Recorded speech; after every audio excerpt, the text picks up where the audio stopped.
Sur les investissements, j'ai déjà parlé du continuous delivery et de l'agilité. C'est quelque chose sur lequel on a investi et qu'on continue à investir. Et je m'y attarde une seconde, puisqu'il est important, puisque finalement, c'est le socle qui permet d'aller profiter de la prochaine technologie. C'est-à-dire qu'on parle de cloud, de big data, de tous les technologies. Et finalement, le IoT, finalement, c'est comment on a transformé nos équipes de telle sorte à être en mode extrêmement itératif avec les business et avec l'extérieur, et finalement d'accepter le changement. Donc celui-là est extrêmement important. J'ai parlé de cloud, donc je ne vais pas y revenir.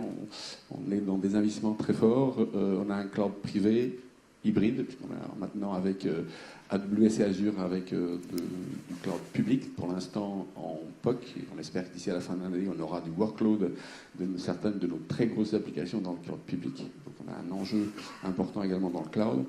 Et j'en rajouterai 4 autres en termes d'investissement. De l'agilité dans l'architecture elle-même. Je pense qu'on peut aller chercher du time to market en transformant nos applications en services. Donc beaucoup d'investissements pour chaque module de nos systèmes d'information, sortir du paradigme de l'application et exposer les services, de telle sorte d'accélérer finalement les nouveaux projets.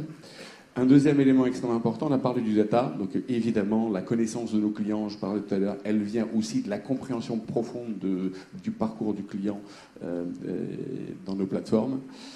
Un troisième élément sur le parcours client lui-même, donc l'expérience utilisateur. Et donc quand il y a énormément de métiers finalement dans la banque, il faut quelque part que le client, quand il se connecte dans la plateforme, il ait une expérience qui soit la plus simple possible quand il change de service en service.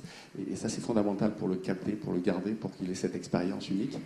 Et je dirais un dernier point, certes, peut-être les investissements semblent pas importants, mais sur la sécurité, ou pas progresser au même rythme que les autres, mais je pense qu'il y a un vrai enjeu sur la sécurité. Quand on va dans le monde du digital, finalement, on change un paradigme profondément, qui est le paradigme du château fort, vers ce que certains appellent les modèles de trafic aérien, c'est-à-dire que la sécurité n'est plus dans le château fort, mais il est dans chacun des objets, donc l'avion ou l'aéroport. Et donc c'est la même chose finalement qu'on doit regarder, c'est si on expose des services à l'extérieur. Donc ça, c'est quelque chose sur lequel on est en train d'investir également très fortement, puisque la sécurité chez nous est l'élément fondamental, hors de question d'aller dans le cloud sans protéger nos clients, ces données, évidemment que c'est extrêmement important de notre côté. Et finalement, le dernier, je dis 4, mais j'en rajoute un, puisque c'est celui qui fait la glue entre tout ça, ce sont les personnes. C'est-à-dire que je crois que vous parlez tout à l'heure de 30% de vos recrutements sont sur des gens de moins de 30 ans. Donc on a un focus très fort sur comment in-sourcer cette expertise, les gens, les digital natives, les gens qui ne pensent que digital, qui le pensent à la maison et qui le pensent à l'entreprise. Donc la capacité à aller chercher les meilleurs talents est également quelque chose d'important pour nous. Juste un petit mot là-dessus, peut-être, parce que c'est un vrai sujet. Comment est-ce que vous les séduisez? J'imagine qu'ils rêvent beaucoup de start-up, beaucoup de grands groupes californiens éventuellement.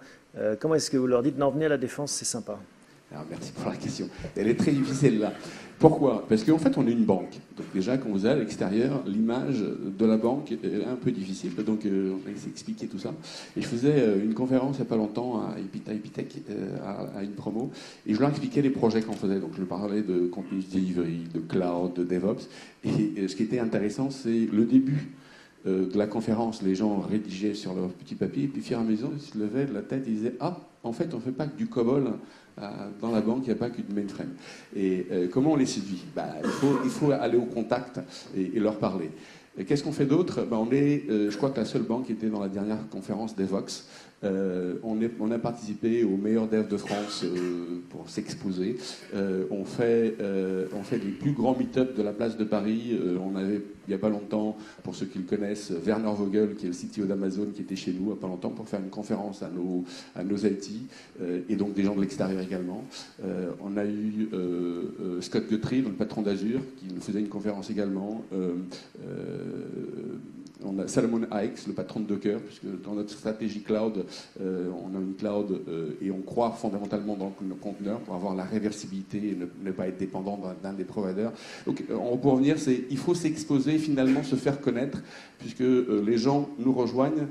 L'argent est important, mais je pense que le sens est plus important. C'est-à-dire s'ils comprennent ce qu'ils font et pourquoi, et l'aventure qui va derrière, c'est ce qui, in fine, font que les meilleurs viennent chez vous.